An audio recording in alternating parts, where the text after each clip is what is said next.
میکنی؟ من در تلویزیون کار میزنم. خیلی بیشی همونجا کو سر میکنی بیشی. همونجا بشینم. اخبار گفت.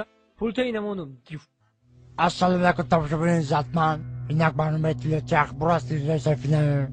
توسط به شما میستر کلی. هفته سپشل در شهر دوشنبه در چششون کرده. در نزدیکی NVD دو دوست را دستگیر کردند.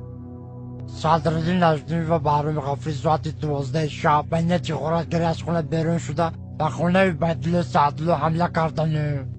عبیدالله سعدالله در حالت مست خواب بوده. از کاسه عبیدالله سعدالله یک سومن 80 درم، از درون شیفانیر عبیدالله سعدالله چیزهای قیمت بها، دو فیلم میکا، دو پرکالو، دو پشکه چای، دو پرنسکی و دو ترکانی خانه را زیر کرده گریختند. از این کارها سردار گروه میلیسیا حسن چیلا خبر شده با کارگردان کرپسی جمهوری تاجیکستان خبر داده. کارگردان کرپسی جمهوری تاجیکستان دولتمند خال کرکیبک پرده قاسم از این کارها خبر شده. هر دین غارتگرها را دستگیر کرده و درون کاخ برباد بردن. صدراعظم نجمی و بهرام غفوری به درون کاخ برباد برده. صدراعظم نجمیدین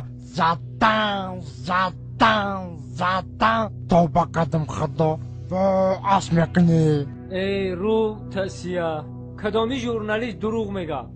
تو در تلویزیون گپ زده استی تو رو تمام جهان تماشا میکنه. تو دروغ میگی؟ تو رو خلق میدونه چیکار میکنه؟ سنگ شپت میکنه.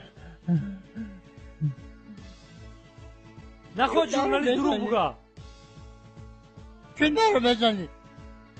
تو فالبین دروغ گفته استی.